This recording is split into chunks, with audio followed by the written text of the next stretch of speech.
وصلى الله على أو حزرتي صاحب كمالاتا كأعلى معجزي قرباني بمن نور قرآنا لتاريكي شوي كفرة بيقدم لمعيكي دا 1442 ئەمڕۆ دنیا چراخانە چرایەک نوری بێچوونی ممیدی بێ دەبێ وابێ چرایەک دەستی قودرەت خۆشیکە بۆ تا ئەبەدمانە.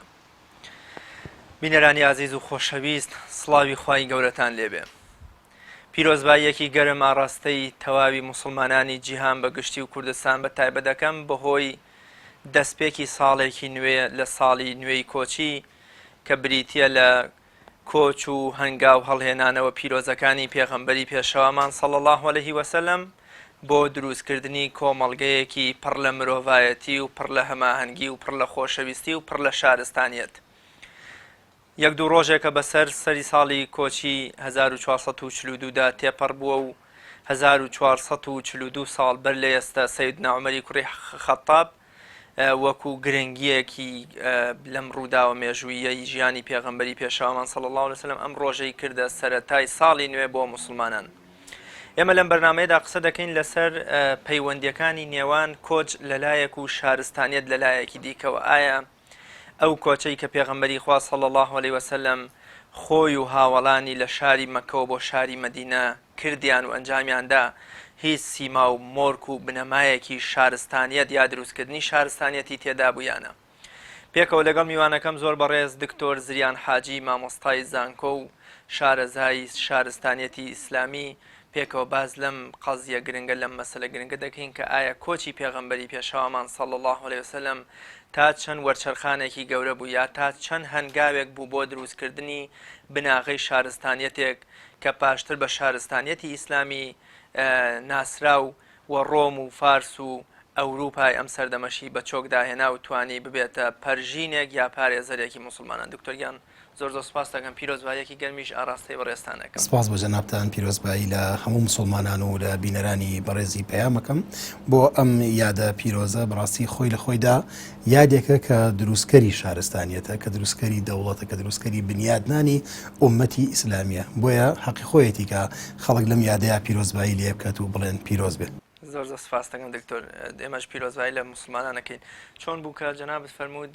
ئەم یادە بۆ خۆی دروستکردنی شارستانیەتە؟ مەبەست لەمە چییە و بۆچی کۆچ پێمان وایە کە بەجێهێشتنی ماڵ و کەعبەی پیرۆز و شارستانیەتی وەکو مەکە یان شارێکی وەکو مەکە چۆن دواتر لەم هەموو ترس و لەم هەموو چاودێریی قوڕەیشە ئەکرێ بکرێتە بناغە یا تۆوێک بۆ دروستکردنی شارستان؟ لە ڕاستیدا ئەگەر ئێمە سەیر بکەین شارستانیەت لە بۆ خۆی کۆمەڵێک بنەما و پێگەی تایبەتی خۆی هەیە کە دروست بێ لەسەری. لەوە هەموو زانایانی بواری فەیلسوفانی بواری شارستان لەسەرەوە کۆکن کە کۆمەڵێک تایبەتمەندی ئەبێتە هۆی دروستبوونی شارستانیەتێکی دیاریکراوە. یەکێک لە گرنگترین تایبەتمەندیەکان دروستبوونی شارستانیەتێکی دیاریکراودا کە ئەبێ شوێن بۆ گونجانی هەبێ، واتە بۆی بگونجێ، ئەویش زەویە، واتە ئەبێ زەویەک هەبێ، ئەڕزێک هەبێ کە ئەم شارستانیەتی لەسەر بنیاد بنرێ. خاڵی یەکەم. خاڵی دووەم بریتیە لە واتە جوگرافیا. خاڵی دووەم بریتیە لە ئاینێکی دیاریکراو، واتە بێ ئاینێک هەبێ کە پاڵنەر بێ لە دروستبوونی ئەم شارستانیەتەیە و ئەبێت لەم بوارەوانێ بەرەو پێشەوە بچێ. خاڵی سێم بریتیە لە جۆرێک لە خەڵکەکەی، واتە لەو کەسانەی کە ئەم شارستانیەتە بنیادەنێن. ئایا هەموو کەسێک، هەموو ئینسانێک، هەموو مرۆڤێک ئامادەیە بۆ ئەوەی شارستانیەت بنیاد بنێت، ئامادەی ئەوەی تایەگە شارستانیان دروست ببێ؟ بێگومان ئەمیش پێویستی بە پەروەردەبوونیەکەیە، کەواتە لەمەوانێ ئەگەینە بنەمایەکی تر ئەویش بریتیە لە چی؟ لە سەرکردەیەکی لێ هاتوو. ئەی چ کاتێک سەرکردە ئەتوانێ کە شارستانیەت بنیاد بنێ، واتە وەکو مەرجێکی تر، ئەگەر هاتوو دەروون ئارامەیەکی تیا بێ، ئەگەر هاتوو ئەو کەسە دەرونی ئارام بێ، واتە شوێنێکی گونجا لە ڕووی دەرونیەوە، لە ڕووی نەفسیەوە ئارام بێ. ئەگەر هاتوو نەفسیەن، دەرونیەن، گونجا بووی، ئارام بوو، ئەنجا ئەتوانێت جیلێک پەروەردەکە. بەڵام یەکەم شوێن کە ئەم شتانەی بەدوای یەکا بێت و بەبوورێنیشکە لە خاڵەکان بریتیە لە ئابوووریەکی پتە و ئەبێ ئابوووریەکیشی هەبێ. و یەکەم مەرج کە ئەم هەموو شتەی تیا بنیاد بنەی پێویستە زەویەکی گونجاوت هەبێ، پێویستە ئەڕزێکت هەبێ، زەویەکت هەبێ تا ئەم شارستانیەتی لەسەر بنیاد بنرێ. ئەم زەویە لە ڕاستیدا لە کۆچەوە بەردەست بوو لە ئیسلامدا. ئەگەر هات و کۆز نەکرایە ئەم زەویە بەپیتە ئەم زەویەی کە تیایدا شارستانیت بنیاد بنی بنیاد نانرە وەرەگو چۆن کە کوشتتوکاڵ کاتێک مرۆڤێک کوشتتوکاڵەکە لە شوێنێکە کوشتتوکاڵ پێویستی بە زەویەشی بەپیت هەیە لە ڕاستیە من زۆر جارەڵێم شارستانێتیش پێویستی بە زەویەشی بەپیت هەیە ئەبێ ئەو زەویە بەپیت بێ بەرەکەتدار بێ تا بتوانانی تیایدا بەرهەمیشی دروستی تیا بەرهەم بێنی ڕەنگە شارستانیت بەرهەم بێنی لە شوێنێکە ئەگەر زەویەکەی بەپیت نەبێ ئەگەر گونجاو نەبێ بەڵام ناتەواوە بێ بەرهەمەکە جۆرێک لە ئەوە هەر زوو ڕەنگە مۆرانە لی بە هەر زوو ڕەنگە با بڵێن جۆرێک لە ئافات و لە دەرد بیا لەو کوشتتوکاڵە لە ناو بچێ بۆیە شارستانێتی ژۆکو کوشتتوکاڵکردن وایە پێویستی بەوە هەیە کاتێک کە تۆ بنیاتی ئەنهیت پێویستە زەویەکی گونجایی بەپیتت هەبێ بۆیە شاری یەتریب کە پێغەمبەر صلی الله علیه وسلم بیری کردەوە پێش یەتریبیش بیری کردەوە لە شاری تائیف ئەوەیە هۆکارەکە کە تۆ پێویستە زەوی و خەڵکێکی گونجاو دروست بکەیت زەوی و خەڵکێکی گونجاو دروست بکەیت لە پێش ئەوانیشەوە پێغەمبەر صلی الله علیه وسلم بەردەوای شوێنێکی ئارامە گەڕا سەرەتا پێش مەدینەش و پێش تائیفش بۆ چۆ بیری کردەوە بۆ حەبەشە بیری کردەوە ئێمە دوو جاریش کۆچکردنمان هەیە بۆ حەبەشە بۆ تۆ ئەتبێ لە شوێنێکە نەمێنی توانێت کە ئەرزەکەی زاڵی مستەمکارە و کە تیایدا بەرهەمی لێنایەت چی بکەیت تۆ تا ئێوارە هەوڵ بێ لە شوێنێکە بەردەکە ڕقەڵانیە هەتا ئێوارە هەوڵ بی ئەم بەردە لە قاڵیان با چەکوشیرێ با ئەوەی پاتیشی لێبی دی کوشتتوکاڵی تیا دروست نابێت بە پید نییە بە کەڵک نایە شارستانێتی شەروایە ئەگەر لە زەویەک و لە شوێنێکی گونجاودا ئەم شوێنە ئەم شارستانێتە نەگونجا بڕۆ بچۆ بۆ جێگەیەکی تر بچۆ شوێنێکی ترەوانێ هەوڵ بکە شارستانێتێکی تیا بنیاد بنەی ئەمە یەکەم وانەیە کە کۆچ پێمانەڵێ لەسەر دەستی کێیە لەسەر دەستی پێغەمبەرێکە کە سەید المرسەلینە کە یەکێکە لە نێردراوانی خوای گەورە بۆ مرۆڤایەتی و بۆی کە کۆمەڵێک وانە فێری ژیانی مرۆڤایەتی بکە یەکەم وانەش ئەوەیە کە لە شوێنێکدا نەگونجا شارستانی دەکە و بنیاد بنەی فکرەکە و بچێنی بێنیتە بەرهەم بڕۆ شارستانی دەکە و لە جێگەیشی کە یا بەرهەم بێنە لە شوێنێکی ترا بەرهەم بێنە و ڕەنگە خێرێکیشی تیاابێ بۆیە زۆر جارم پێم وایە کە ئەم کۆچکردنەی پێغەمبەر درودی خوای لێبێ بۆ خۆی یەکێک بۆ لەوانەی کە توانی بێتی دوجار شارستانیەتەکە بناغە پتە بکات بۆ چونکە ئەمە دینە و ئەوێت دینێک دابنێ و ئەوێ لە دینەکەشەوە شارستانێکی پتە و دروستکە بۆیە ئەبێ هەموو مەرجەکانیش تۆکمە بن هەموو مەرجەکانی تا تۆکمە بێ سیرەکەین یەکەم شت بە دوای زەویەکی گونجاوە گەڕا بەڵێ یەکەم شت زەویەکی گونجاوی هێنا دووەم شت کە هاو ئەجا چی کرد بیری کردەوە کە دینێکی هێناوە دینەکەش دینێکی نوێیە ئەوێ لەسەر ئەم زەویە نوێیە بڵاوی بکاتەوە سێم شت هاو چی کرد سەرکردەیەکە سەرکردێکی لێ هاتووە کە پێغەمبەر صلی الله علیه وسلم بۆیە هاو لە ناو مەدینە طبعا ئێستا وردەوردە ئەگەر لە بەرنامەکەی باسی ئەوەشکەین چۆن شارستانیت بنیاد لە باسی ئەوانەژەکەین چۆن هەنگاوەکانی بنیادنانی ئەم شارستانێتینە ئەجا هاو چی کرد جیلێکی پەروەردە کرد ئەم جیلەکە ئیشیان چییە؟ ئیشیان ئەوەیە کە کۆمەڵگەیەکی تەندروست بەرهەم بێنن کۆمەڵگەیەکی تەندروست بەرهەم بێنن کە لەسەر بنەمایەکی بەرز ئەویش بنەمای ئەخلاقیە ڕەوشتیە بۆیە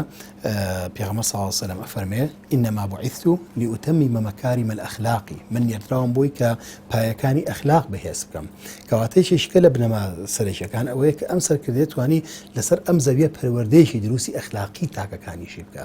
اینجا لە دوایە هاوچی کرد وردە سیرەکەی بناغەکانی دەوڵتیش دانێ اینجا ئەتوانێت ئەم شارستانی دروستکە کەواتە یەکەم شت لە پێناوی ئەوەی کەوا پێغەمبەر صلی الله علیه وسلم کۆچی بۆ کرد بە مەبەستی ئەوە بوو کە زەویەکی دەستکەوێت زەویەکی بە پیتی دەستکەوێت کە تیایدا شارستانیت دروست بکە کە تیایدا شارستانیت بچێنێ وفعلا شارستانیشی چاند کە لە دواییە ئەتوانین بڵین گەورەترین شارستانێتی پێشکەش بە مرۆڤایەتی کرد کە لە 100 ساڵێک لە دوای خۆیدا بووە ترۆپکی شارستانێتی مرۆڤایەتی کە هەموو مرۆڤایەتی و ئێستش لایەزال دوای 1442 ساڵ سیرەکەین کە هەموو مرۆڤایەتی باسی چییە؟ باسی ئەوەیە کە ئەم شارستانێتی ئیسلامیە چی پێشکەش کردووە چی داهێنانی کردووە نەکتوانی شارستانێتێکی ئەمەندە مەزن دروست بکە بەڵکو شارستانێتێکی دروست کرد کە هەموو شارستانەکانی پێشخۆشی زیندوو کردەوە کۆ کردەوە هەروەک چۆن دینی ئیسلام بۆ خۆی کۆکەرەوەی هەموو دینەکانی پێشخۆیەتی سیرەکەین شارستانێتەکەشی بۆ هۆی زیندووکردنەوەی هەموو شارستانەتەکانی پێشخۆشی کە ئەمەش دیسانەوە بناغەیەکە کە لە کۆچەوە دەسمانەکەوێ بریتە لە دروستبوونی شارستانێتێک لەسەر بنەمای کۆچکردن کە توانین بڵین کۆچی پێغەمبەر صلی الله علیه و سلم بناغەیەکی پتەوە و هەروەها بۆ خۆشی بریتە لە کێڵانێکی زەویێکی پتە و ڕشتنی تۆوێکی هێندە بە پیتە هێندە بە بەرەکەتە کە شارستانێکی مەزن لەوێوانێ سەرچاوی گرت و بەرهەم هات. دکتۆر سێم تایبەتمەندی لە تایبەتمەندەکانی دروستکردنی شارستانێت جەنابەت فەرمووت کە خەڵکێکی جوان پەروەردەکرا و خاوەن ئەتەکێت و خاوەن پەیام. ینی کەواتە توانین بڵین پێغەمبەری خوا صلی الله علیه وسلم ئەگەر 23 ساڵ پێغەمبەرایەتی کردبێ 10 ساڵی لە مەدینە بوو 13 لە مەککە بوو کەواتە ئەو 13 ساڵش کە بە قۆناغی ماڵی ئەرقەمی کوڕی ئەبیل ئەرقەم و پەروەردەکردنێکی ڕوحی و ئیمانی و باوەڕبوون بە زیندوو بوونەوە بە قیامەت و حەشر و نەشر ئەمەش کەواتە پێغەمبەری خوا صلی الله علیه وسلم تۆوی شارستانەتەکە هەر لە مەککە چاندووە کەواتە دروستکردنی شارستانە شتێکی گۆترە و هەر لە خۆوە نەبووە بەڵکو یەکێک بووە لە ئامانجە بە پێز و پیرۆزەکانی پێغەمبەری خوا صلی الله علیه وسلم یەکێ لەو ئامانجانەی کە ئێمە لە کۆچەوە فێری ئەبین من زۆر جار ئەمەش ئەڵێم کە بریتە لەوەی پلان بۆ داڕشتنە واتە ئینسان ئەبێ لە ژیانیدا پلان داڕێژەر بێ لە کۆچەوە فێرمانەکە ئەمە کە هەر شتێکە بوێ بۆ نمونە ئەگەر ئەتەوێت شارستانێتێک دروستکەی ئەگەر ئەتەوێت کۆمەڵگەیەک بگۆڕی لە پڕێکە ناتوانانی بگۆڕی لە شەو ڕۆژێکە ئەگەر ئەتەوێ پلەیەکی زانستی بەرز بەدەست بێنی لە شەو ڕۆژەکە بەدەستی نایێنی و لە پڕێکیشا هیچ کاتێک ناتوانێت بیبەشت بشبی بەشت لە جێگەی خۆیانی تۆ واتە ئەگەر کەسێک لە پڕێکە بێ بە کوڕێ بۆ کوردەواری ئەڵێ لە ڕاستیدا ئەم لە پڕابوون بە کوڕا لە پڕێکی شایکاتەوانێ بەوەی کە نەبووە پێشتر واتە بۆ هەڵێ وەشێنێتەوە کەواتە بەڵام بەچی پێویستە بە پلان بۆ داڕشتن ئەگەر هاتوو پلانێکە داڕژ وەکو پێغەمبەر صلی الله علیه وسلم هەر لە سەرەتاوانێ بەپێی ئاەتەکانی قورئان ئەگەر ملاحەزە بفەرمونون ئێمە قورئان بریتیە لە بناغەی یەکەمی داڕشتنی شارستانەتی ئیسلامی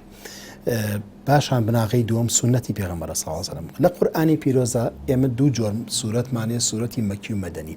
ئەوانەی کە مەکین و لە مەککەدا ئاماژەی بۆ کراوە ملاحەزە بفەرمونون بریتیە لە بناغەیەکی پەروەردەکردنی تاک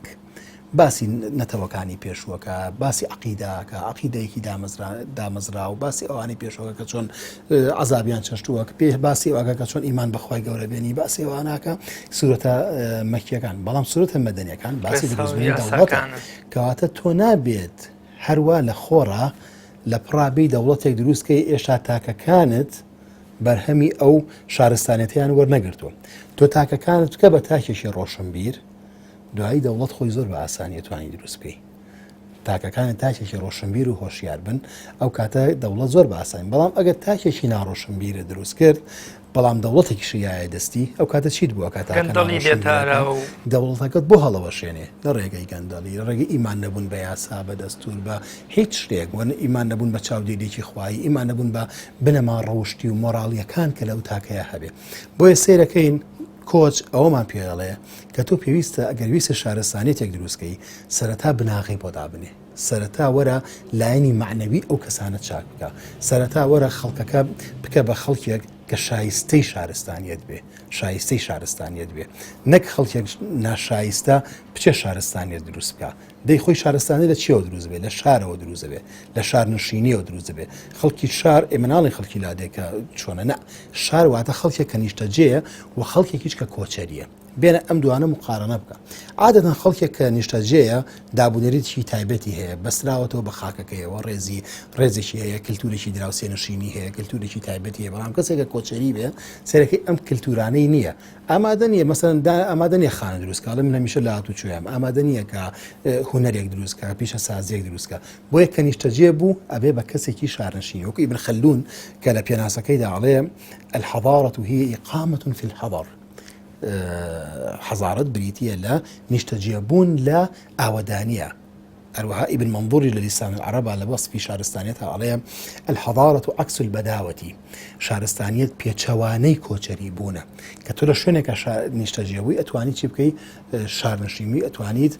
بیرکەیتەوە داهێنان بکەیت کە داهێنانت کرد شارستانیە دروست دەکەیت بۆیە ئەگەڕێنەوە سەر ئەمەی خۆمان کە باسی کۆچکردنە پێغەمبەر صلی الله علیه وسلم کاتێک هات بناغەیەکی داڕش بناغەکەش بریتی بوو لەوەی کە تاکێکی هۆشیار پەروەردە بکە ئەم تاکە هۆشیاری لەکوێوە پەروەردەگرت لە ناو مەککەوانێ 13 ساڵ هێنای پەروەردەیەکی ئیمانی عەقائیدی و پەروەردەیەکی ڕەوشتی و پەروەردەیەکی تەندروست بە چەند ئاەتێکی قورئان بە بەردەوام بە چەند سوورەتێکی قورئان ببورن اینجا پاشان ئامادە بوون کە کۆچ بکەن بۆیە زۆری نەی ئەو کەسانەی کە لەو سەردەمە باسەکان کاتێکگەڵێن ئێمە چوینەتە ناو مەدینەوە ئەڵێن ئێمەوەمان هەست کردەوە کە پێغەمبەرستانە واتە تۆ کاتێک هەست ناکەی تاکێک لەسەر کردەکە جیاوازە ئەویش کەسێکی ڕۆشنبیرەوە ئاسە کە پێغەمبەرێکە ئاستەکە خەڵکەکانی گەش هەمووی پێغەمبەرن بۆ چونکە هەمووی هەمان ڕەوشتی بەرزیان وەرگرتووە بە نووری عەکسی پێغەمبەر ئەوەندە مونعەکیس بوون غەریبی تازات و دەیگوت ئەم پێغەمبەرستانە تەمان ئەم قسەی شاعیرە گەورەی کورد لە ئەوە نەهاتووە کە بەلاشۆ نهاتوو ئەمە قسەیەکە لە ناو سەرچاوی مێژوویەکانە بازەکرێ کە ئەمە کەسێکە وای هەست کردووە کە کەسێک ئەچێ سەردانی و شوێنەکە وای زانیوە پێغەمبەرستانە کەس فەرقی نەکردەوە کامە پێغەمبەر و کامە پێغەمبەر نییە چونکە هەمویان لە ئاستێکی بەرزی ڕەوشتیا بوون پاشان کە کۆچ ئەکرێت بەرە و مەدینە سیرەکەین بناغەی ئینجا شارستانیەت دادەنرێ بۆ چونکە تۆ تاکەکانی هۆشیارن بنەمایەکی ئەخلاقی پەروەردەت کردوون بنەمایەکی ڕەوشتی پەروەردەت کردن واتە ئەگەر هاتوو چاوی دنیاشی لەسەر نەبێ ئەو خیانەت ناکە ئەگەر هاتوو چاوی دەسەڵاتیشی لەسەر نەبێ ئەو دزی ناکە ئەگەر هاتوو چاوی کامێرایەکیشی لەسەر نەبێ ئەو ئامادە نییە شتی خراپکە بۆ چونکە لایەنی ئەخلاقی پەروەردە کراوە ئێستا بەشێک لە وڵاتانی ئەوروپا و وڵاتانی ڕۆژئاوا لەسەر چی وا خۆیان پەروەردە کردووە ئەوەی کە ئینسانەکان پێویستە لەسەر بنەمای ئەخلاقی پەروەردە بکەین یاخود لەسەر بنەمای با بڵێن یاسا پەروەردە بکرێن ڕێزگرتن لە یاسا باشە ئەگەر هاتوو یاسا چاوی نەما چاوی یاسا لێ نەبوو چیەکەی بۆ نمونە چیتە ناو سۆپەرمارکێتێکەوە لە سۆپەرمارکێتێکە شەو کارەبا بڕا نە کامێرایی شەکانەی شتێ لەم کاتە لە ئەوروپا چیە بێ نەک ئەوروپا یانی ئەو وڵاتانی کە بڵێن بنەمای یاسایی پێڕەوەکەن چیەکەن خێرا ئامادەی هەمووی برجێ هیچی تیانەیەڵێ بۆ چکە چاوی یاسای ئێگە بنەما ئەخلاقێکە بوو ڕقابەی ڕقاباکە دەی ئەم برەمە ئەخلاقیش لەکوێوە سەرچاوی گرتووە لە ڕقابەیەکی خودداییەوە سەرچاوی گرتووە بۆ ئینسانەکان کە تۆ چاودێرە بەسەرتەوانێت چەندێک ئەتوانی تۆ دزی بکەی چەندێک دزی خراپە چەندێک تاڵانی خراوە چەندە پیا و خراپی هەموو ئەم شتانی کە بازەکرێت لێرەدا لێکدانەوەی لەسەرەکرێت کەواتە یەکێکی تر لە بنەماکانی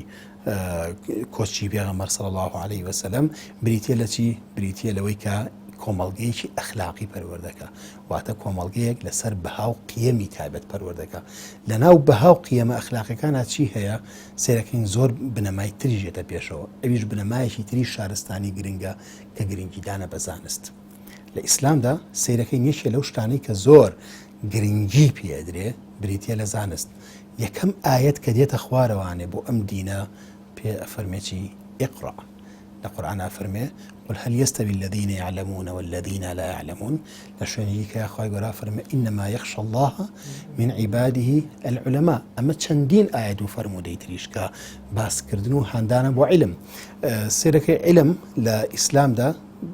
بناغي پێشەنگی وەرگرتووە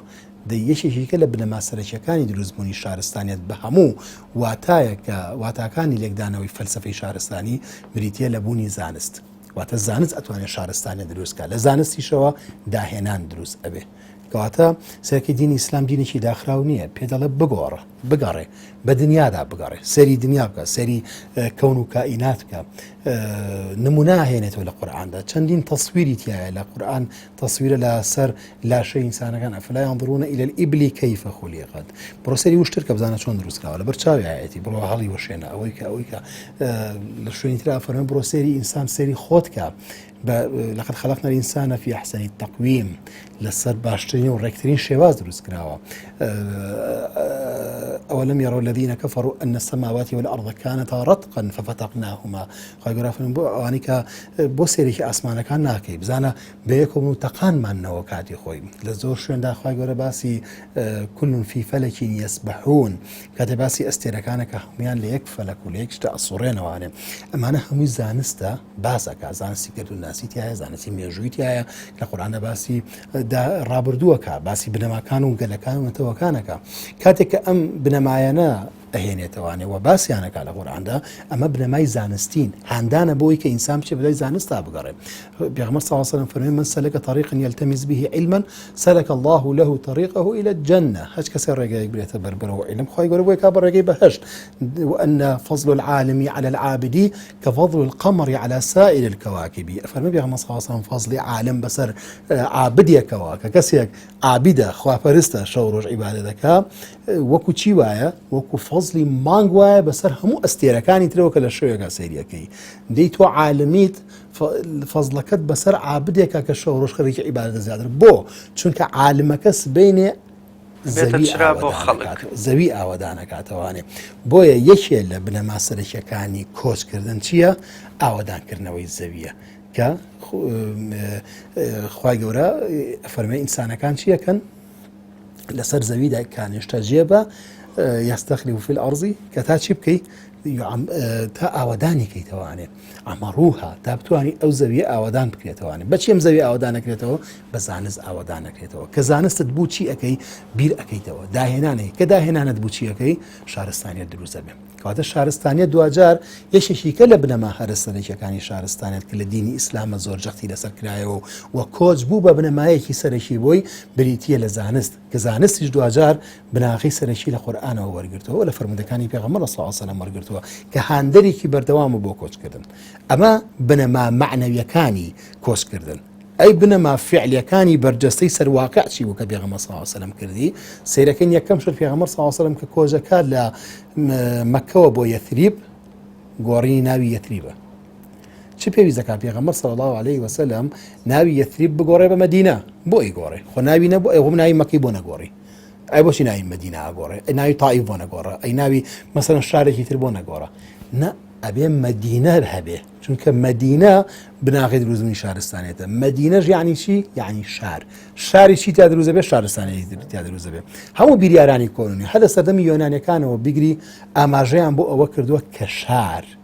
شارستانی دروستەکە. لە زمانی ئینگلیزیە کاتێ باسی وشەی سیڤیلایزیشنەکەی پشتەوە سەر ئەسڵی وشەکە باسی چیەکە؟ باسی شارنشینیەکە شارەکە واتە بەواتای شارستانیە دێ. لە زمانی عەرەبیدا کاتێک چتە سەر حەزارە الحەضەرەوە هاتووە کاتێ چیتە زمانی فارسی دیسانەوە بە شارستانی دەبێت چێت تەمەدون واتە نیشە جەمون لە مەدینەیەکدا لە شارێکە کەواتە مەدینە ئەبێتە مەرکەزێک بۆ دروستبوونی شارستانیت. لێرەدا فکری پێغەمبەر صلی الله علیه و سلم هێندە فراوانە و هێندە بناغەیەکی هەیە بۆ ئەوەی کە شارستانیە دروستکات لەم کۆچەوە و بۆی ئەم زەویە بکات بە زەویەکی بەپیت ناوی شارەکە گۆڕێ لە یەثریب بۆی کا بە مەدینە. مەدینەش واتە چی؟ واتە شارێکی سەربەخۆ شاری سەربەخۆ. هەتا لە قورئانیشدا لە قورئانی پیرۆزە کاتێک سەیری هەردوو وشەی مەدینە و قەڕیە ئەکەین ئەم جیاوازیە بەرچاوەکەوێ کە لە چەند شوێندا مەدینە بەواتای شوێنێک دێ کە سەربەخۆ بێ کە دەوەکو دەوڵەتێک وابێ هەروەک چۆندا شارە دەوڵەتەکانی یۆنانی کۆنیشدا کە ماف و ڕێسا و تایبەتمەندی و یاسای خۆی هەیە بە جیاواز ناوچەکانی تر کەواتە مەدینە دوجار بەواتای چی دێ؟ بەواتای دروستبوونی مەدەنیەت و شارستانیەت دێ. هەر خۆی زمانەکەش ئەگەر مەلا حەزب فەرمون کە ئەڵێن مەدینە یعنی مەدەنیەت لە شارستانیەتەوە هاتووە. دکتۆر خەڵکێگەیە دەڵێ شارستانیەت شار ئەبێ هەموو جۆرە ڕەنگ و زمان و ئاینێکی تێدا بێ. شارستانیەت واتە مەدەنیەت وەکو جەناب دەفەرمی. خەڵکێک لەوە چێ وەکو ڕەخنە دەپرسێ کامەیە شارستانیەتێک هەر لە سەرەتاکانی دروستکردن یا کۆمەڵی هۆز و قەبیلەی جوولەکەی وەکو بەنی قوڕەیزە و بەنی نەزیر و بەنی قەینوقاع و کۆمەڵی جوولەکەکانی لە خەیبەر جێیان نەبێتەوە دەربەدەر بکرێن و نێرینەکانیان بکوژێن. بۆ نمونە مەبەستمەوەی ئایا ئەمە چۆن لە یەک بدەینەوە کە شارستانیەتی پێغەمبەری خوا صلی الله علیه و سلم هەنگاو بە هەنگاو بە ئاراستەی خوایی هەنگاوی هەڵێناوەتەوە. پێغەمبەر صلی الله علیه و سلم کاتێ شارستانی دروست کردەوە پێچەوانەوانێن ئێمە هەموو ڕەنگەکان و هەموو دەستوری مەدینەش لەوە چێ جوانترین بەڵێ بێگومان باسی ئەوە بکەم کە پێغەمبەر صلی الله علیه و سلم هەموو ڕەنگەکان و هەموو جیاوازیەکان لەناو مەدینەدا بوونی هەبوو. ئەمە قسەی ئێمە نییە قسەی هەموو سەرچاوەکانە. کاتێک پێغەمبەر صلی الله علیه و سلم ئەچێت شارستانیەت دروست ئەکا ئەم شارستانیەتی ئیسلام لە مەدینەدا لەسەر هەموو ڕەنگە جیاوازەکان دروست ئەبێ. لەناو مەدینەدا کەسی تیا بۆ بێ باوەڕ بووە کافر بووە بەس لە ناو دەوڵەتی مەدینەیە بووە و ڕێگەشی پێدراوە خەڵکیشمان هەیە ئەدیانی ترە ئەهلی ئەدیانی سەماواتی وەرگرتووە خەڵکیشمان هەبووە منافق بووە پێشی نەوتراوە منافقی و پێغەمبەر صلی الله علیه و سلم زۆر باشی زانیوێتی کە چییە و چێش نییە و ئیشیشان چێ و چۆن ناشیان کوژن بۆی نەڵێ محەممەد هاوڵەکانی خۆیان و خەڵکیشمان هەیە کە جوولەکەی بەس هەموو کەسێک مافی هاوڵاتی بوونی لە دیموکراتیترین دەوڵەتی دنیا ئێستا بێنە بەرچاوی خۆ چ کاتێک مافی هاوڵاتی بوون لە دەزایی کە لە دەستوردا ئاماژەت بۆ کراوە ئاماژەت بۆ کراوە ئەگەر هاتوو لەو خاڵانی دەستور تۆ لاتدا مافی هاوڵاتی بوون لە دەزەی دەی ئەگەر مسلمانێکیش ئەوە بکە هەر مافی هاوڵاتی بوونی خۆی لە دەزەیە و لی ئەدرێ جوولەکەکان کە جەنابەت ئاماژەت بۆ کردن لە دەستورە مافەکان دکتۆرەوەی کە ئێستا خەڵکێک لە ئەوروپای جەرگەی دیموکراسی و مافی مرۆڤ ڕیپۆرت دەکرێتەوە بە وڵاتەکەی لە بەرەوەی کە مخالفەی یاسا و قانونی کردووە نا لۆمەی ئەوروپا دەکرێت لەوە لۆمەی خەڵکەکە خۆیان ئجازمە خەڵکمانەیە ئەوروپیشە بۆ خۆی بە هاتایی لە زیندانە سژ نەکرێت لە چەند وڵاتی دیموکراتیش ئامانە لێ خەڵکمانەیە وڵاتانەی کە سزای مەرگیانەیە سزای مەرگیشی بەسەر ئاسە پێنرێ بۆ چونکە لە دەستوری ئەو وڵاتە لای داوە بۆ ئێستا ئێمە بە ئەمریکا باڵین وڵاتێکی دیموکراتیە باشە با کەسێک بچێت لە ناو ئەمریکادا حیزبێکی شوێعی دروستکە چەپ دروستکە ئایا ڕێگەی پێدرێ لە ناو ئەمریکادا کە پارتێکی چەپ دروستکە بچێت هەڵا بێنێتەوە بچێتە ئینتیخاباتەوە نەخێ لە ئینتیخاباتە تەنها دوو پارت بووی هەیە خۆی هەڵبژاردن کە لە هەموو ئەمریکادا کۆماری و هەروەها ئەوە دیموکراتەکان و چەندەها ساڵیشە هەر بۆ جۆرە هاتووە کاتێک کە کوبایەکیان لێ ڕاز دەبێتەوە باسی شوێعە دەکا ئەو تا پەرچەکرداریەکەن و دایەچەپێنن قسەی ئێمە لەسەر چییە؟ قسەی ئێمە ئەوەیە لە هەموو وڵاتانی دیموکراتیەتی دنیادا دەستور هەیە لە دەستوردا هەموو مافەکان و هەموو یاساکان دیاری کراوە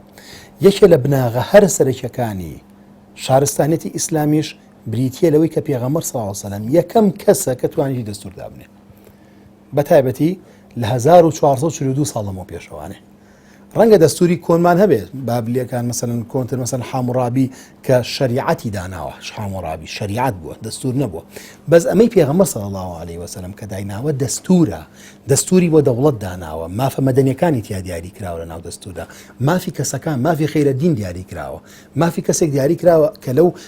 خەیر دینی تۆ نییە بەس لەم دەوڵەتەیە مافی هەیە پێویستە چۆن مافەکەی مامەڵی لەگەڵا بکەی پێویستە چۆن لەگەڵیدا هەڵسو کەوتکەی بچ ئاراستەیەکە ئاڕۆی ئەمە هەمووی دیاری کراوە لە دەستوری مەدینەدا بۆ نمونە دیاری کراوە کاتێک کە تۆ لە ناو دەستوری مەدینەدا هەڵسو کەوتەکەی پێدەوترێت تۆ کەسێکیت جوولەکەی کەمینەیەکی لەم دەوڵەتەیە و تۆ لێرەدا نیشتەژەی پێویستە لە سەرت ئەگەر هاتوو مەترسیەکی وەکو هەموو هاوڵاتێکی تری ئەم وڵاتە نیشتەژەی بەڵام ئەگەر مەترسیەکی دەرەشی هاتە سەر ئەم دەوڵەتە مادەم تۆ ئیقراری ئەم دەستورەت کردووە مادەم مەترسیەکی دەرەشی هاتە سەر دەوڵەتەکە پێویستە خیانەت نەکەی تۆش لەم دەوڵەتە چی بکەی پارێزگاری بکەی ئەی باشە ئەگەر هاتوو کامە دەوڵەتی دنیا هەیە لە دنیادا مەترسی بکەیتە سەر و گروپێک هێزێک نەتەوەیەک لەو دەوڵەتە خیانەت بکە ئەو دەوڵەتە چیەکە تەفروتونای ناکە هەر وێرانی ناکەن لەو دەوڵەتە هەر دەریشەکە تەفروتوناشیەکە دەی جوولەکەکان و بەن و نەظیر و بەن و قینوقاع و بەن و ئەمەی تریان کە خەبووە هاتوون چیان کردووە بە ئاشکرا خیانە دەکەن لە پێغەمبەر صلی الله علیه و سلم چەندین جار یەکێ لە خیانەتە گەورەکانیان چی بووە ڕێگەیان کردوێتەوانێت لە جەنگی خەندەقا کە ڕێگا کاتەوە بە ئاشکرا خۆ هۆزە جوولەکەەکان هەر سێ هۆزەکە بەیەکەوە دەرنەکراون دانە بەدانە کە ڕوبەڕوو بوونەتەوە تووشی خیانەتیان کردوون تووشیان کردوون ئەویش لیان نەدرا پیان و تووە لەم دەوڵەتە بڕۆ دەرەوە بڕۆ لە شوێنێکی ترا لە زەویشی ترا بۆ خۆ دەوڵەت دروستکە قەتباری وڵاتەکانیشتان خواردن و کەلوپەل ئەوەی کە هەتا ئەتوانی بڕۆیتە دەرەوانێ لە شوێنێکی ترانیشە جێبین بەڵام تۆ دەستوری خۆتە جێبەجێ نەکردو بێنەوە سەر باسەکەی خۆمان ئەوەی کە وتمان لەسەر ئەرزی واقع چی کرا واتە لە ڕووی عەمەلیەوانێ چ شتێک جێبەجێکرا لە ڕووی عەمەلیەوە توانین بڵین ئەم شتانە کراوە یەکەم پێغەمبەر صلی الله علیه و سلم کاتێکە چێ ناوەکەی شارەکە گۆڕێ بە شاری مەدینە دووەم شت کە ئەیکا مزگەوت دروستەکە مزگەوت لە ئیسلامە یعنی دام و دەزراگایی یعنی دامەزراوەیی دامەزراوە دروستەکات بۆی کە ئەم دەوڵەتە نەکەر شوێنی پەرستشی تیابێت کە مزگەوت لە مزگەوتی پێغەمبەر صلی الله علیه و سلم دادگاش هەبووە لێپرسینەوەش هەبووە هەموو ئەو شتانە لە ناو مزگەوتی پێغەمبەرا بووە صلی الله علیه و سلم و فەرمانی تیاکراوە کۆبوونەوەی تیاکراوە پاشان چیەکا پێغەمبەر صلی الله علیه و سلم بناغی برایەتی دروستەکە برایەتی دروستەکە لە نێوان کێە ئەنسار و مهاجرین ئەو زوو خەزرەجەوەیەک اینجا ئەنسار و مهاجرینیش برایەتیان لەسەر دروستەکە کە تۆ بناغەیەکی برایەتی پتەوت هەیە لە نێوان ئەم کۆچکردو و هەروەها پشتیوانەکاندا ئەم برایەتێ چیت بۆ دروستەکە وات بۆەکە کە تۆ سبێنێ دەوڵەتێکی شارستانیانە دروستکەی کە ڕێزگرتنی تیابێ مافی تیابێ بتوانی لەسەر ئەو بنەمایانە دروستی بکەی کە تاکەکان هەمویان وەکو یەک مامەڵە بکەن تا ئاگاتە ئەوەی کە چەندین چیرۆکەیە هەموو بینەرانی بەڕێزی ڕەنگە ئاشنا بن پێی کە فڵان کەس برای فڵان کەسە و ماڵەکەی لەگەڵا بەشەکە و چی لەگەڵا بەشەکە ئیلە ئاخری پاشان سیرەکەین یەکێکی کە لە بنەما سەرەکیەکانی کۆچکردن پاشان برایەتی سیرەکەین دەستور داهانێ پێغەمبەر صلی الله علیه وسلم کە دەستور بەڕاستی بناغەیەکی سەرەکیە لە بناغەکانی دروستبوونی هەر دەوڵەتێک کە ئێمە لەبارەیەوە قسە بکەین هەر دەوڵەتێک کە تۆ لە ئێستادا سێریکە ئەڵێ دەستورەکەی چییە چی مافەکانی چیت یا دیاری کراوە دەی هەموو ئەوروپا بگەڕێی هەتا ساڵی 1970 کاتێک کە شۆڕشی فەڕەنسیەکرێ ئیتر دەستور دانەنرا دەی شۆڕشی فەڕەنسی کە کرا لە ساڵی 1970 بنەماکانی شۆڕشی فەڕەنسی چی بوون بریتی و لە ئازادی یەکسانی مەسەلەن لەگەڵ بنەمای دادپەروەری کە هەبێنن نێوانی ئەو خەڵکانەدا باشە سیرەکەین ئێستا ئازادی و برایی ئەوانە لە ئیسلامە چی پێوتوی هەمان ئەو شتانەی بووتەوانێ تۆ حڕیەتێکی ئەعتیقادت هەیە لەسەر هەر دینێکی بەڵام ڕێزی بەرامبەر بێت دەستورە هاتووە برایەتی چەسپاندووە اینجا هاتووە لە دەستورە مافەکانی بۆ دیاری کردووی کە تۆ لە چەندێکەوە ئەتوانی ئەمەندە مافت هەبێ و ئەتوانی لە چەندێکەوانەیە ڕێزی بەرامبەر بگریت ئەمە بناغەیەکی ترە لەسەر ئەو بناغانەی کە دەستوری مەدینە دایڕشتووە کە خۆزگە هەموو ئەو دەوڵەتانش کە ئێستا باسی دەوڵەتی پشتنەوە سەر ئەو دەستوری مەدینە بزانە چەندە بەهێزە و چەندە خاڵەکانی ناو دەستوری مەدینە گونجاوە بۆ ئەوەی کە تۆ ئێستا دەوڵەتێکی مۆدێرنی تیا دروستکەی دەوڵەتێک دروستکەی کە شایستەی ئەوە بێت تایدا بگاتە ئاستێکی باڵە زۆر باشە دکتۆر دروست نەبوونی جیاوازیە چینایەتەکان لە شارستانێتی ئیسلامی و بەتایبەت لە چرخی یەکەمی یا چرخی زێڕینی پێغەمبەری خوا صلی الله علیه و سلم دەیان وەکو ئەڵێ شتمان هەیە کەوا نایەڵێ موسڵمان لەسەر حسابی ئەوانی تر بگاتە لووتکەی دەوڵەمەندی و جیاوازی چینایەتی دروست بێ هەرەوەی کە دەفەرمێ ئیمانی نییە کەسێ خۆی تێر بێ و دراوسەکەی برسی بێ یا بوونە زەکات و سەرفیترە و قوربانی و حەج و اینجا پڕکردنەوەی ئەم کلێن و ئینفاقی کە لە نێوان هەژار و دەوڵەمەندا هەیە موسڵمان وای لێ دەکات کە هەمیشە هاوسەنگ یان بەکەمێ جیاوازیەوە بژین تا چەند ئابووری یا دروست نەبوونی چینایەتی جیاوازە چینایەتەکان لە شارستانێتی ئیسلامی و لە سەدەستی پێغەمبەری خوا صلی الله علیه وسلم دوای هیجرەتەکەی گرنگی پێدرا و موسڵمانان توانیان تا ڕادەیە لەو جیاوازیە چینایەتی کە پێشتر بینی بوویان ڕزگاریان بێ و بەحەسێنەوە بەڵێ جیاوازی چینایەتی لە ڕاستیدا یەکێکە لەو بناغە سەرەکیانەی کە ئیسلام لێی داوە و پێی باش نەبووە کە تاکەکان لەسەری بڕوە مەسەڵەن گەورە یەکی لە فەرمودە دیارەکانی پێغەمبەر صلی الله علیه و سلم فەرمێ كلكم من آدم وآدم من تراب یعنی هەمووتان لە ئادەمن و دوجاریش ئادەم لە خۆڵە پێغەمبەر صلی الله علیه و سلم چەند جار فەرموویەتی بە خەڵکانێک بە یەکی تۆ بۆچی ئەوەندە بە موهیمی و ڕێز ئەوانە منوێنە بە کەسێکی وتە من کوڕی ژنێکم کە گۆشتی هێنا وشی کردوێتەوە و پاشان خواردوێتی وەکو ئاستێکە خۆی بەرز نەکردوێتەوانێت تەواضعێک کە بینوێنێ من فڵان کەسم پێویست ناکە ئەمەندە تۆ خۆت بە بەرزی بنوێنی بەسەر خەڵکانێکی ترا نه ئەمەندە خۆت بە ئەوە منوێنە سیرەکەی لە ئیسلامدا پێغەمبەر صلی الله علیه و سلم فەرمێ من كان في قلبه مثقال ذرة من الكبر لا يدخل الجنة یەکێکە گەورەترین مسقال ذرەیەک خۆ بە زلزانی هەبێ لە دڵیدا ئەم کەسە ناچێتە بەهەشتەوانێ سەرەکەی ئەم بنەمایە وردە ئەچەسپێ کاتێک کە سەحابەکان جەسەڵاتەگرنە دەستە سەدەمی ڕاشدیندا عومەری کوڕی خەتاب لە کاتی فتوحاتی ئیسلامیە کاتێک فتوحات ئەکەن بۆی کەوا بڕوا بەرەو بەیت المەقدس کە ئەڕوات لەگەڵ کەسێکە ئەڕوا کە حاوەڵیەکە و کەسە وەکو خزمەتکارێک با بڵێن لەگەڵ یایەتی وەکو کەسێک کە لەگەڵ یابێ یەک وشتریان پێ بەسەرا ئەڕۆن ئەمە لێرە بوو ئەوەندە ئەو سەرکەوێ ئەو ڕایکێشەیە کە نزیکە بنەوە لە شاری بێت المەقدس عومەری کوڕی خەتاب سەرەیەتی کە ڕایکێشێ لەغای وشتەکە بگری و ڕای کێشە بەرە ئەوە کابرای خزمەکڵە نابێت تۆ ئێستا سەرکردەیەکی تۆچیت ئەوێ و کلیلی شارەکە دێنێ لە کاتی فتوحاتی ئیسلامی و شاری بێت المەقدس کلیلەکەی وەرەگری چۆنە بێ من لەسەرکەوم بڵێ نەخێر مافی خۆتە مافی چۆن مافی تۆ خۆم مافی خۆتە بڕۆیمەوە بۆ یەکە خەڵکەکەسن بەرەو کابرا ئاسنەوە وەڵام من نیم ئەوە سەرکردەی مسلمانانەکە هاتووە بۆ ئێرە بەرەو پیرتان هاتەوە کاتە ئەم ڕنگدانەوەیە کاتی سیرەکەین لە تاکەکان و لە حتا لە خەلیفەکانی ڕاشدینی شاڕوەدا ئەمە بووە هۆی ئەوەی کەوا دینی ئیسلام لە سەرەتاوە سەرکەوێ بەرەو پێشەوە بڕوە ئەمە بوو کەوا جیاوازی چینایەتی دروست نەکا خۆ سەرکردەکانی ئیسلام لە سەرەتادا بەشێکیان لە هەرە دەوڵەمەندەکانی ناو مەدینە بوون بەشێکیان مەسەرەن ئەبوو بەکری سڵدیق کابراکی تاجیر بووە کەسایەتێکی گەورە بوو بۆ خۆی توانیوێتی چەندین ئیش بکە مەسەن عوسمانی کوڕی عەفانی کێک بووە لە هەرە دەوڵەمەندترین کەسایەتەکانی سەردەمی خۆی عەبدوڕەحمانی کوڕی عەوفی کێکە لە هەرە دەوڵەمەندەکان بەس سێرەکەی ئەمانە هێندە سادە ژیاون لەگەڵ خەڵکا جا نەکراونەتەوانێەوە کەسێکیان نەبووە کە بەعکسەوانێ پارە و مڵکەکەیان خزۆتە خزمەتی هەژارەکانەوانێ خسویانتە خزمەتی هەژارەکان و ئەوانەی کە ئەسڵەن نیان بووە ژیانێکی ئاسایش بژین بۆیە ژیان زۆر تەقەشوفی تیا بۆ زۆر بە سادەیی و زۆر بە شێوازێکی گشتی لە سەردەمی پێغەمبەر صلی الله علیه و سلم ژیان سادە بووە و لە فرموودەکانیشیە پێغەمبەر صلی الله علیه و سلم ئەمانەی هەمووی ڕوون کردوێتەوە بەڵام کاتێک کە سەیرەکەی لە سەردەمانی دواتردا مەسەلەن لە سەدەکانی دواتردا کاتێک ئەگاتە ئاستی دەوڵەت و دەوڵەت ئەبێ بە مەلیکایەتی و بەوە سەرەکەین وردە ئەم ئاستە چینایەتیە لە ئیسلاما دەرەکەوێ واتە پێغەمبەر صلی الله علیه و سلم بۆ خۆشی ئاماژەی کردو لە فەرموودەیەکە کە فەرمێ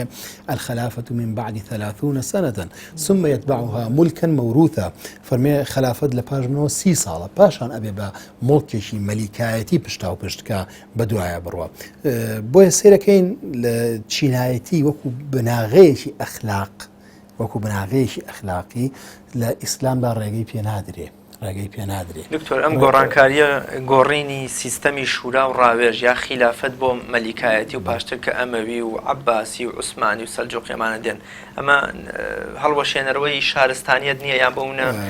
چۆن لەگەڵ ئەمان تەعامل بکەین ئێمە ناتوانین بڵین کاڵۆشێنەوەی شارستانێتە ئەتوانین بڵین لادانە لە ئەخلاقێکی شارستانی لە ڕەوشتێکی شارستانی پێغەمبەر صلی الله علیه و سلم کە لەسەر بناغەی ڕۆشتووە نەک ئەوەی هەڵۆشێنەوەی شارستانی ئیسلامی یەکێ لە ڕەوشتەکانەوەیە کە سیستەمی کەسێ ڕاوێژ هەبێت واتە کەسێک هەڵبژێردرێت کە لە ناو مسلماناندا کەسێکی شایستە و لیادە و سنەتی پێغەمبەر صلی الله علیه و سلم بەس ئەگەر هاتوو تۆ کەسێکت کردە پشتا و پشت واتە لە پاش خۆی نەوەی لە پاش ئەو لە پاش ئەو ئەمە لە ڕاستیدا لادانە لە چی لە سنەتێک واتە لادانە لە ڕەوشتێکی شارستانیەت بۆیە توانین بڵین کە بڵێ لە هەندێک کادا لادانە بوو هەرچەندە عوزری خۆشیان هەبووە یعنی کاتێک کە سیستەمی پشتا و پشت دروست کراوە معاویە کوڕی ئەبوو سوفیان کاتێک کە سیستەمی پشتا و پشت دروست ئەکا هینێکی هەیە عوزرێکی هەیە عوزرەکە لە چێوێ لە سەردەمی ئەو داوەتە پێش هاتنی ئەو چەندین ململانێ دروست بووە لەسەر دەسەڵات چەندین کێشە کەوتوتە ناو ئیسلام و ئەڵێ من لە ڕۆمەکانەوە نزیکم و ئەبینێ کە هەر قلێک ئەمرێ کوڕەکەی یەتە سەر دەسەڵات یا کەسێکی کە ئێسەڵاتەوە و کێشەشیان نییە لە دەسەڵاتدا ئەڵێ ئەم ئیمبراتۆرەتە بە هێزش کە دروزە بێ با لە پاش ئێمەوانێ ئەوە بێ هەرچەند ئەم پێشنیازەش دیارە لە ئیسلامدا پێشنیازی کەسێکی وەکو مغیری کوڕی شوعبە بووە کە لە دەوڵەتی ئومەویە ئەم پێشنیازاکە و وردە ئیتر دەوڵەت لە شوراوە ئەبێ بە دەوڵەتی پشتا و پشت و ئیتر ئەڕواتە تاکو دەوڵەتەکانی دواتر بەڵام ئەمە لادانە لە ڕەوشتێک نەک لە هەموو شارستانیەت نە شارستانیەت لەم سەردەمانەشدا بوونی هەیە بۆ شارستانی ئیسلامی بە پێچەوانەوە بوژانەوەی زیاتری بەخۆیەوە بینیوە و لە ئەخلاقیەکانی تریشی تایە بووە کە توانین بڵین بەرەو پێشەوە ڕۆشتووە بەڵام ئەخلاقیەتی پێغەمبەر درودی خوای لەبێ لە دروستکردنی شارستانێتە ئەمەی پێویست بۆ لە سەرەتادا پێویستەوە بەم تۆکمەیە بێت بەم کامڵیە بێت بۆی کە بناغەیەکی پتە بێ و هەتا 1400 ساڵ دوای ئەویش بناغەیە مانەوەی بمێنێتەوانێ پێغەمبەر صلی الله علیه و سلم یەکێ لە بناغە سەرەکیەکان کە لەسەری بنیاتی ناوە پاشان چی کردووە تعلیمی داناوە واتە سیستەمێکی داناوە کە پەروەردەی سەحابەکان بکە واتە پەروەردەی و پەروەردەی چیش لایەنی عیلمی و لایەنی بەرەو پێشچوونیان بکە مەسەلەن سیرەکەین لە شارستانیەتی ئیسلامیدا یەکێ لە بنەما سەرەکیەکان کە گرنگی پێدرێ خوێندن و خوێندەواریە کە ئەمەش بناغەیەکی ترە لە دروستبوونی شارستانیەتدا ئەگەر ملاحەزە بفەرمونون لە کاتی جەنگی بەدردا پێغەمبەر صلی الله علیه و سلم چەندین دیل ئەگرن ئەفەرمێ پێغەمبەر صلی الله علیه و سلم هەر دیلێک لەو دیلە 10 منداڵ فێری خوێندەواری بکە خوێندەوار بێ و دە منداڵی مسلمانیش فێری خوێندەوارێکە ئازادە بێ. بۆ سیرەکەی لێرەدا دوژمنێکی سەرسەخت کە هاتووە پەلاماری داوید و هاتوو لە سەر و ماڵی داوید و هاتوو لە بەرامبەر تا شەڕی کردووە، تۆش لە کاتێکە خاوەنی هیچ نی و توانین لە بەرامبەر پارێکی باشیشت دەستکەوێ و توانین لە بەرامبەردا کۆمەڵێک گۆڕینەوەی تریش بکەین یاخود ئەم کەسەی کە گردوتە لە ناوی بەری ئەگەر هاتوو شارستانیەکانی تر بووە یا مەسەلەن دەوڵەتەکانی تر بووە ئەمە ناکات. ئەفەرمێ چی؟ ئەفەرمێ پێویستە هەر یەکێ لەم دیلانە دە منداڵی مسلمان فێری خوێندەواریکە. بۆ چونکە ئەم شارستانێتە شارستانێتی خوێندنەوە و خوێندەواریە، ئەبێ لەسەر بناغی خوێندن دروست بێ، لەسەر بناغی خوێندەواری و لەسەر ئەم بنەمایەنە دروست بێ. بۆیە لە ڕاستیدا ئەگەر کەسێک ئێوێ لە ئێستاشدا بگەڕێتەوە سەر بناغی سەر سەرکەوتنەکانی کۆچکردن و ئەوێ بگەڕێتەوە سەر ژیاننامەی پێغەمبەر درودی خوای لێبێ، باشترین نقطەیەک بۆ سەرکەوتنی ئینسانی مسلمان لەم سەردەمەیە گەڕانەوەی بۆ ژیاننامەی پێغەمبەر صلی الله علیه وسلم، بۆ گەڕانەوەیە بۆ وانەکانی کە لە کۆچەوە وەرگیراوە. سیرەکەی یەکەم وانە کە لە کۆچا وەرگیراوە چییە؟ بریتیە لە پلانداڕێژی، واتە ئینسانی مسلمان لە پلانداڕێژ بێ لە ژیانی خۆیدا. دووەم وانە کە زۆر گرنگە ئینسان بتوانێت شارستانێتی لەسەر دروستکەوە لە کۆچەوە وەری بگرێ، بریتیە لە زانست و وەرگرتنی زانست و زانیاری و نەسڵەمینەوە لە هیچ شتێ، واتە وەرگرتنی زانست لە هەموو وارێکە ئەگەر هاتوو ئەو کەسەش کافرێک بێ، ئەگەر هاتوو مامۆستاکەش کەسەکەش کەسێکی کافریش بێ، بێدینێکیش بێ، چونکە تۆ کابرا ئەسیرێکی کافرە گرتوێتی پێغەمبەر صلی الله علیه و سلم بەس مناڵێکی مسلمان پێغەمبەری خوا زەیدی کوڕی سابت دەنێرێ بۆی زمانی عیبری فێر بێ بە 18 ڕۆژ کەوا فێری خوێندەواریکە کەواتە ئینسانی مسلمان تێشکە لە بناغەکانی ئەوەیە کەوا پێویستەوە فەرزە لەسەری فێری خوێندن بێ، فێری خوێندەواری بێ، مناڵەکەی فێری خوێندنکە، فێری باشترین زانستیش بێ، بۆی کە تۆ بەو زانستە زەوی ئاوەدان بکەیتەوە سبەینێ. کاتێکیشکە لە بناغەکانی دینداری کە لە کۆچەوە فێری ئینسانی مسلمانی بە شارستانی لەسەر دروستکات چییە؟ ئەوەیە کە دیسان لە زانستەوە بتوانانی شارستانی و لە شارستانی دەچی دروستەکەی زەوی ئاوادان بکەیتەوانێ. زەوی بەچی ئاوادانەکەیتەوە؟ بە زانست و بە خوێندەواری و بە عیلم و پاشان بە بوارێک لە بوارەکانی ئەتوانین بڵین پێشکەوتنی مرۆڤایەتی کە تیایدا سەرچاوە بگرێ. زۆر باشە دکتۆر، من ئەوەن دەکاتم نەماوە شارستانیەت کە بە کۆچ دەستی پێکرد وەکۆڵێ بناغەکەی داڕێژدا بەچی هەڵەوەشێتەوە بۆن بەتایبەت شارستانێتی ئیسلامیە گونجێ مێژووی مرۆڤایەتی ڕوخانی زۆر لە شارستانیەتەکانی بینی بێ ئێمەژەی خوێنەوە لەبەرەوەی کە کۆمەڵێ داڕوخانی ئەخلاقی و ئابووری و گەندەڵبوونی دامەزراوەکانە بوو. بەڵام ئایا شارستانیەتی ئیسلامی کە ئێستا ئێمە گەورەترین موعجیزە وەکو مەحویەڵێ کە عەلا موعجیزەی قوربانی بم نووری قورآنە، ئەم قورآنە تا چەند هۆکاری مانەوەی شارستانێتی ئیسلامی بووە و ئایا شارستانێتی ئیسلامی بەتایبەت لە دوای کودەتاکەی مستەفا کەمال ئەتاتورک ڕووخاوە یان تا ئێستاش بەرقەرارە ئەوگونجێ لە داهاتوودا تۆکمەتر و باشتر بێت؟ شارستانێتی ئیسلامی بە کۆچ دەستی پێ کرد، بەڵام بە کۆچیش کۆتایی دێت. مەبەستت چییە؟ بە کۆچکردن لە بنەماکانی کۆچکردنی یەکەم کۆتایی دێت، واتە تۆ کۆچت کرد بۆ لای شتێک کە گرنگە کۆچی بۆ بکەی، ئەویش بریتیە لە یەکەم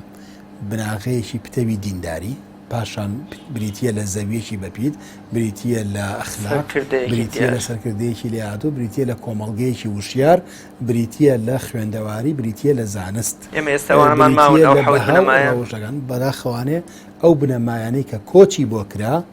ئێستا کۆچمان لێکردن، بۆیە شارستانیەت هەڵۆشاوەتەوانێ. کاتێکە تەوێت شارستانیان دروستکەیتەوە ئەبێ کۆچکەیتەوە بەرای ئەم بنەمایانەی کە پێغەمبەر صلی الله علیه و سلم پێغەمبەر و ڕابەری دینەکە کۆچی بۆ کردوون، لە پێناویا کۆچی کردووە. ئەگەر کۆچت کردەوە لە پێناویا و بۆ لای ئەوانە کۆچت کردەوە ئەتوانی دیسانەوە شارستانێتێکی نوێ و شارستانێتێکی پتە و بنیاد بنیتەوانێ کە شارستانێتێکی ئیسلامیە. ئەوی لەسەر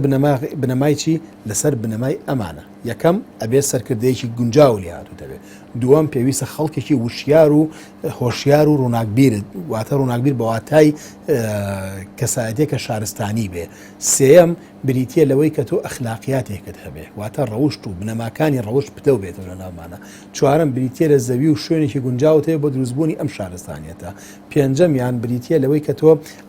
زانستخواز بیت، ئەبێ زانستت هەبێ. ئەگەر هاتو زانست پەیڕەو نەکەی بە دوای زانست ناتوانین، پێویستە خوێنەواربی و پێویستە لە هەمووشی گرنگتر ئەوەیە کە پەیوەست بی بە قورئانەوە کە بناغەی سەرەکی شارستانیەتە لەگەڵ سونەتی پێغەمبەر درودی خوای لەبێ ئەگەر ئەمانەت کرد ئەوە شارستانیەتێکی پتە وەکو شارستانی ئیسلامی دروست ئەبێتەوانێ ئەگەر ئەمانە نەکرد نابێت قسێکی بەناوبانگیشمان هەیە کە لە کاتی خۆی لە تەسویاتی حدودا یەکەم قسەکە ئەکرێت بۆەوەی کە دەوڵەتی عوسمانی بڕوخێندەوە ئەو کۆبوونەوانی کە کراوە ئەڵێن ئێمە چی بکەین بۆ ئەوەی کە دەوڵەتی ئەم دەوڵەتە لە ناوبەرین یەکەم شت ئەڵێن پێویستە قورئانێ لە ناوبەرن ئەگەر قورئانتان دەرهێنا لە ناویاندا ئەو کاتە ئەکرێ ئەم دەوڵەتە و ئەم میلەتانە هەڵوەشێنرن بە فعلی ئیشی لەسەرەوە کراوە بناغێکی پتەویشی بۆ دانرا و سەیرەکەین ئێستا بەردەوام بە چاوی خۆمان لە ئیعلامەوە لە تۆڕی کۆمەڵایەتیەوە لە چەندین هۆکارە بینین بۆی کە گەنجی ئەم کۆمەڵگە موسڵمانەکان بەڕاستی بەلا ڕێدا بڕۆن سیرەکەی نەخوێندنی وەکو پێویستە نەبیرکردنەوەی وەکو پێویستە وای لێ هاتووە مستەقبەلی بیر لە مستەقبلێکی دۆڕاو بکاتەوە وای لێ هاتووە کە هەمیشە لە خەون و خەیاڵێکی پوچە بێ کە هەوڵی بۆ نەدا واتە هەمومان بە مەفهومە کوردیەکە بووینەتە ئەوەی چاوەڕێین هەنجیرێک بێتە دەممانەوە کەس چاوەڕێ نییە بچێ هەنجیرەکە لێ بکاتەوە بۆی بخوا ئەمە ژوای کردو کۆمەڵگەیەکی تەمەڵت بۆ دروست بێ کۆمەڵگەیەک هەر بیر لە